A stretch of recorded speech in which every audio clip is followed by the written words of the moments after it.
27. There are 3 small stones on the rugs of our tent, kicked in by our feet or crept in on their own. I pick them up. They are something to hold on to. His weariness has faded as he speaks. I will fight for him no longer. At every turn he seeks to rob me of my rightful glory, to cast me into shadow and doubt. He cannot bear another man to be honored over him, but he will learn. I will show him the worth of his army without Aristosarchion. I do not speak. I can see the temper rising in him. It is like watching a storm come when there is no shelter. The Greeks will fall without me to defend them. He will be forced to beg or die. I remember how he looked when he went to see his mother, wild, fevered, hard as granite. I imagine him kneeling before her, weeping with rage, beating his fists on the jagged sea rocks. They have insulted him, he says to her. They have dishonored him. They have ruined his immortal reputation.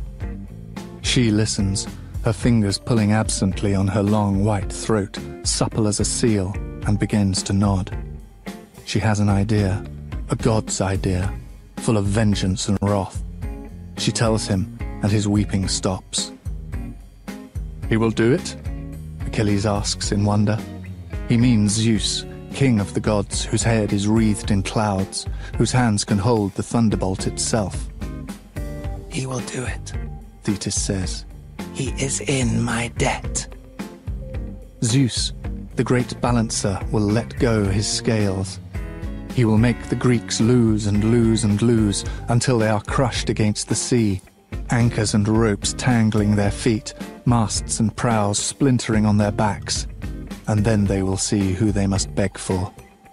Thetis leans forward and kisses her son, a bright starfish of red, high on his cheek. Then she turns and is gone, slipped into the water like a stone, sinking to the bottom. I let the pebbles tumble to the ground from my fingers, where they lie, haphazard or purposeful, an augury or an accident. If Chiron were here, he could read them, tell us our fortunes, but he is not here. What if he will not beg? I ask. Then he will die. They will all die. I will not fight until he does. His chin juts, bracing for reproach. I am worn out. My arm hurts where I cut it, and my skin feels coated with unwholesome sweat. I do not answer. Did you hear what I said? I heard, I say. Greeks will die. Chiron had said once that nations were the most foolish of mortal inventions. No man is worth more than another, wherever he is from. But what if he is your friend? Achilles had asked him, feet kicked up on the wall of the rose quartz cave. Or your brother? Should you treat him the same as a stranger? You ask a question that philosophers argue over, Chiron had said. He is worth more to you, perhaps, but the stranger is someone else's friend and brother. So which life is more important? We had been silent. We were 14, and these things were too hard for us. Now that we are 27, they still feel too hard. He is half of my soul, as the poets say. He will be dead soon, and his honor is all that will remain. It is his child, his dearest self. Should I reproach him for it? I have saved Briseis, I cannot save them all. I know now how I would answer Chiron. I would say, there is no answer. Whichever you choose, you are wrong. Later that evening, I go back to Agamemnon's camp. As I walk, I feel the eyes on me, curious and pitying. They look behind me to see if Achilles is following. He is not. When I told him where I was going, it seemed to cast him back into the shadows. Tell her I am sorry, he said, his eyes down. I did not answer. Is he sorry because he has a better vengeance now? One that will strike down not just Agamemnon but his whole ungrateful army. I do not let myself dwell on this thought. He is sorry. It is enough. Come in, she says, her voice strange.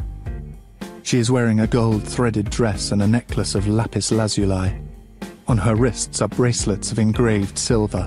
She clinks when she stands, as though she's wearing armor. She's embarrassed, I can see that.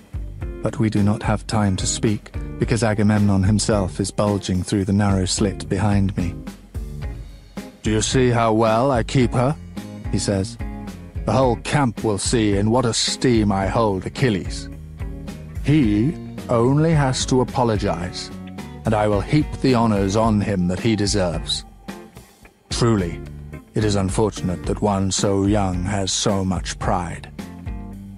The smug look on his face makes me angry, but what did I expect? I have done this. Her safety for his honor.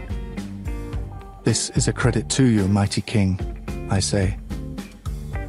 "Tell Achilles," Agamemnon continues, "tell him how well I treat her.